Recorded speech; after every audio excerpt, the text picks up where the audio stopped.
I'm often asked by people, should I or should I not work with my spouse? Should I or should I not work with my brother? Should I or should I not work with family? Well, really, whether they're family or not, the question we really should be asking is, should I work with diligent or negligent people? Because nothing works unless you do and your people do. Grab the duct tape and mentally prepare yourself for yet another mind-expanding knowledge bomb from America's #1 business coach, Clay Clark. That's it. Bombs away. Hello and welcome back to another exciting edition of the Thrivetime show on your radio and podcast download. I'm your host with the most, Captain Clay Tiberius Clark, and on today's show, I'm walking on the river here that runs in front of behind our Thrivetime show world headquarters. If you look it up online, the address is 1100 Riverwalk Terrace, 1100 Riverwalk Terrace. And I'm going to attempt to help somebody out there because I got an email from somebody that said, what do I need to do if I constantly feel overwhelmed and my wife will not call the sales leads? Again, it's what do I need to do if I feel overwhelmed and my wife will not call my sales leads? Well, let me start by saying this. I have a very functional, healthy, win-win, mutually agreeable relationship with my wife and working with my wife because we started our first business together, DJ Connection. I started DJ Connection when I was in my dorm room at Oral Roberts University while I was dating her. I am recording today's podcast while wearing basketball shorts in below freezing weather as we're experiencing this polar vortex thing. I went through, I got up at 3 in the morning, but when I was starting DJ Connection, I got up at 3 in the morning every day to get the work done before class. I got up at 3 a.m. every day, and then I went to class. And I got up at 3 a.m. every day, worked out with my friend Eugene Willis. I called him Black Thunder. He called me White Lightning. I am the palest male you'll ever know. He has super dark skin. Picture it, the pale male, White Lightning, working out with Black Thunder. Every morning, working out, every single morning, working out at 5 a.m. every morning. I got up at 3 a.m. every morning. Did I want to? No. Did I want the results? Yes. Which is why I was in great physical shape, because I worked out every single day. Did I want to get up? No. Did I get up? Yes. Did I want the result of being fit? Yes. Did I get up every day? Yes. Did I want to get up? No. Let's review. I woke up at what time? 3 a.m. What time did I go to bed? 9.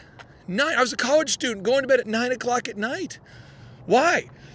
Because that's the only time that I could work out and work on my business because I had another job. I'm working at Target, Applebee's, DirecTV. I'm going to Oral Roberts University. I'm waking up at 3 in the morning every day. Every day. And working out every day. I'm doing this podcast with you right now while wearing shorts outside in the polar vortex weather outside of our building here at 1100 Riverwalk Terrace in Jinx. Do I want to be outside right now? Wearing shorts, walking outside in the polar vortex? No. But why am I out here recording this? Because somebody has asked this question, and apparently they want this answer, and I have committed to answering their question, and the studio is currently being used. So I'm using my phone to record this podcast because I give a crap about helping this person.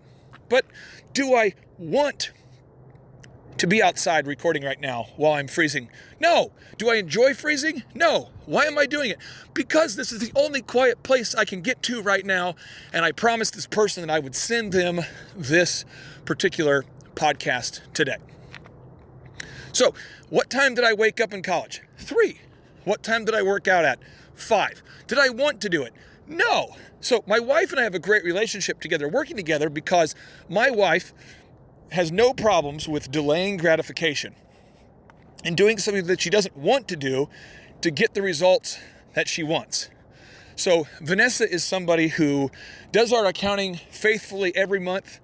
Every month, she makes that payroll.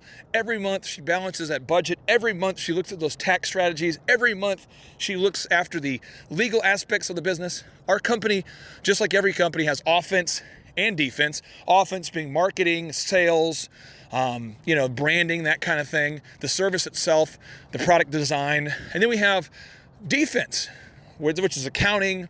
That would be the legal aspects of the business, the administrative aspects of the company. And my wife does a freaking awesome job at that. But the only reason I have her do that job is because she's awesome at it. And she is willing to delay gratification. So as you hear my voice shivering and quivering because I'm freaking cold out here, it's me delaying gratification or experiencing something that I don't want to do to get the result that I want. I want to give this person this podcast as I promised, but I don't have quote unquote time to do it in the studio right now because the studio is currently being used, and so I'm outside doing something that I don't want to do. But the person that seeks pleasure at all cost has no money. The person who seeks pain avoidance at all costs has no money. The person who cannot delay gratification should begin to get out of these conversations. If your spouse in your house cannot call the leads or won't call the leads or doesn't care about calling the leads, don't have them call the leads. Furthermore, I don't understand why so many people want to work with their spouse. If your spouse wants to work with you and they're willing to delay gratification, then you should work with your spouse. But if your spouse doesn't want to, they shouldn't have to.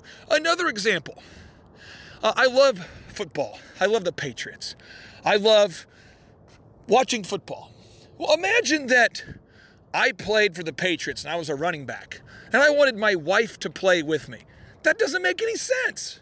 Like, my wife shouldn't have to be on the team just because I'm on the team, and my wife shouldn't have to work in the front office for the Patriots just because I like the team or play on the team. It doesn't make any sense. If I worked at Chick-fil-A, I got a job at Chick-fil-A, working at Chick-fil-A. If I worked there, my spouse doesn't have to work there as well. Furthermore, it'd probably be weird in most scenarios if you brought your spouse to work every day.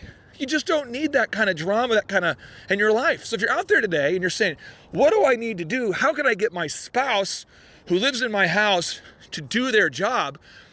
I hate to break it to you, but people change seldom, and diligent people always win. And so if you're married to somebody who's not diligent, the worst thing you could possibly do is to have them call your sales leads. Because if you have somebody who's not diligent calling your sales leads, you're going to go broke, and you're probably going to break up. You're going to go broke, and you're going to break up. You're going to have a constant frustration in every conversation because there'll be this constant irritant that your spouse who lives in your house is not calling their leads. So again, I would ask yourself today, is the spouse that lives in my house the person that I need to work with? They may be a great husband, a great mom, a great dad. They might be great at making food, great at putting the kids to bed. They might be great at a lot of things, but that doesn't mean they're going to be great at calling your sales leads. And apparently, from what I'm getting here, it sounds like that this person in this particular situation is married to someone who does not want to call the leads. So whether that's your spouse or your best friend or your brother or any relative at all, if they're not willing to do whatever it takes and to delay gratification, don't work with them. And don't compare yourselves to my wife and I, because our dynamic is very different. We started the businesses together and we've grown them together. So if I married my wife, if I married somebody 10 years after I had built my success, they probably wouldn't have as much of an appreciation for the things I have built. And I probably wouldn't work with my spouse. So I would say in 85% of the cases with clients that I've coached with, the worst thing they could do for their marriage is to work with their spouse. My name's Clay Clark.